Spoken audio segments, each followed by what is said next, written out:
వాగు మనసుల్పూర్ వాగు. ఇది ఉదయం 5 గంటల నుంచి కంటిన్యూగా పైనుంచి వెళ్తూనే ఉన్నది.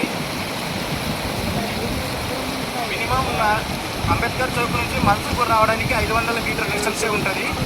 కానీ ఈ బ్రిడ్జి గత 90 సంవత్సరాల నుంచి నిర్మించబడినది.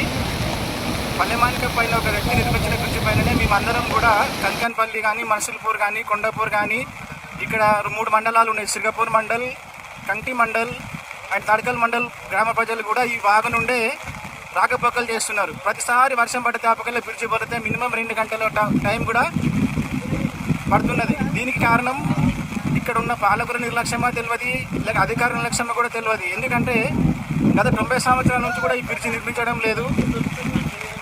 ఉదయం నుంచి చాలామంది ఇక్కడ రైతులు కానీ, ఉద్యోగాలకు వెళ్ళే ఎంప్లాయీస్ కానీ,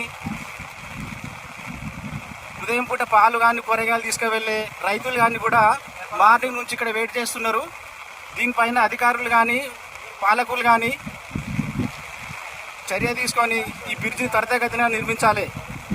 ఎందుకంటే ప్రతిసారి కూడా ఇదే ప్రాబ్లం అవుతుంది. ఇక్కడ ఎవరు పట్టించుకునే అధికారులు లేరు, రాజకీయ నాయకులు కూడా కనిపిస్తారు. ఇంతకుముందు ఎవరో కంటి వాళ్ళు వచ్చిరంటే ఒక ఆమెకి ఏదో ప్రాబ్లం అయిందని చెప్తే వాళ్ళు ఇక్కడ నుంచి మళ్ళీ రిటర్న్ వెళ్ళిపోయి చంద్రపేట నుంచి నారాయణగఢ్ వస్తామని చెప్పారు.